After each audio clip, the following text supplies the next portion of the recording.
که وړوکې اختري او که غټ اختري. نو د اختر په ورځ باندې کم خلک چې اشراق خواهش لري نو په جمعات کې د اشراق مونځ ناجایز دی.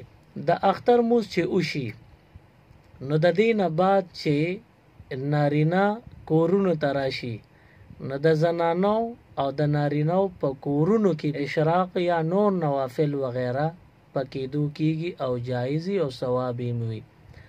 خو د اختر مونځونه چې نی شوي په هغه ځایونو کې په کورونو کې زنانه د اشراق نفل نشي کولی او په جمعاتونو کې که په کورونو کې نارینه اشراق نفل نشي کولی، د چاشت نفل نشي کولی. چې کله د اختر مونځ وشو د دې نه بعد که سړي کورونو ته رالل نو کور کې د سړو بیا اشراق نفل وغیره که کوي نو کېږي او زنانه هم چې د اختر مونځونه جمعات کې نارینه وکړي او کورونو ته را روان شي نو د زنانو هم بیا اشراق روا شي.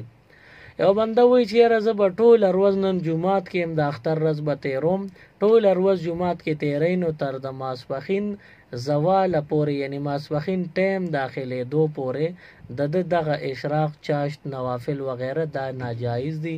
چې کله د ماسپښین ټایم او وخت داخل شو نو د دپاره دغه نفل بیا جایز شي.